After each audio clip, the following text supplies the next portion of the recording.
Welcome to Gut Check Radio. I'm Nick Belden, a chiropractic physician and functional medicine practitioner. The information provided in this podcast is for educational entertainment purposes only and is not intended to diagnose, cure, or treat any disease, and do not apply any of the information you hear without first speaking with your physician.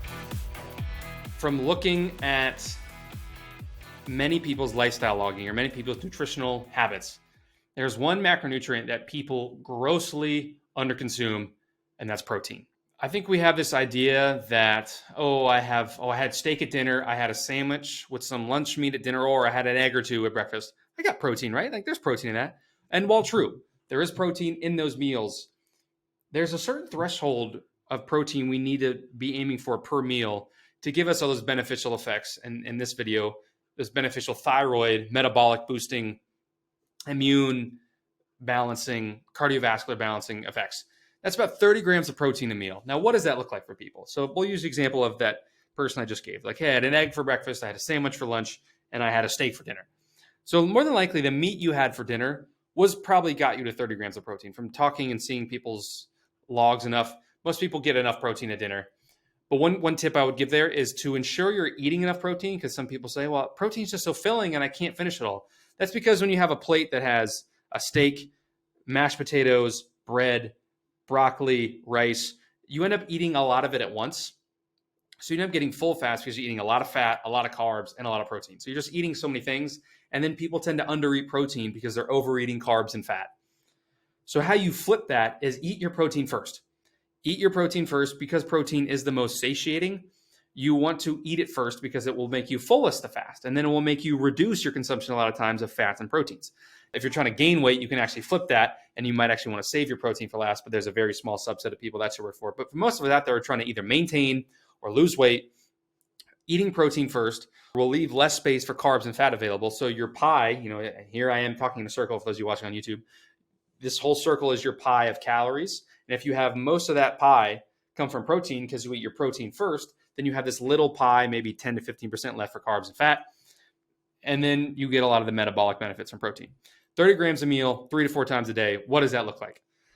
Again, we'll use that example. One egg roughly is 6 grams of protein. So for those of you really good at math, how many eggs do you then need to eat to get to that 30 gram meal? You need to eat about 5. Now I tell my patients this, and I'm like, 5 eggs, that's crazy. I'm like, fair. Can we do 3 to 4? And then as you add in avocado, sweet potato, vegetables, maybe some nuts, as you add in other foods, that number likely is going to get closer to 30. So I just tell people, if you can, have your protein source try to get you that 30 grams a number, and then everything else is just an added bonus on top. And so for lunch, we'll say the person who wants a sandwich, that's fair. We'll say maybe they want to put it on a lettuce wrap. If you go about a fistful and a half of meat, whether that's a deli meat, which I don't love, or leftover ham, turkey, because it's Thanksgiving, those are the two that come to mind, or beef or chicken or pork, leftover from the night before, wrap it in lettuce, put it in a bowl, a fistful and a half. So if you take your fist, if you take one hand and put your fist inside of it, one fistful is roughly about 20 to 25 grams of any protein source. It's not incredibly the most accurate, but it gets us in the ballpark. So 1.5 fistfuls gets you to that 30 grams level. And any other starches, vegetables, fats, any other carbs you put on the side of that will only be an added benefit. So again, eat your protein first, especially at that breakfast and lunch meal, because those set the tone for your eating habits the rest of the day. And dinner, like I said, dinner's easy because most people tend to sit down and they're more likely to have a bigger meal at dinner. So dinner tends to be one people get in well. And then I always tell people, look, if you focus on food quality, the carbs and fat will fall where they should. So if you have a burger and French fries, you're likely to not have the right ratios of carbs and protein because you're eating highly palatable, highly processed foods that are overriding your satiety mechanisms.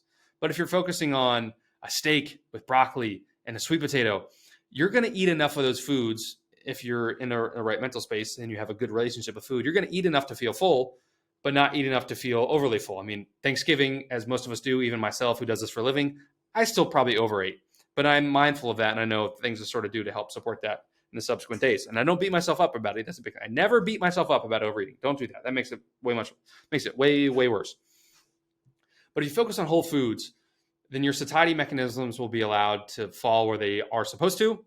And then your carbs and fat will fall in accordance with your protein. So focus on protein first and whole foods, and then your carbs and fat ratios, you don't need to worry about tracking. You don't need to worry about any of that.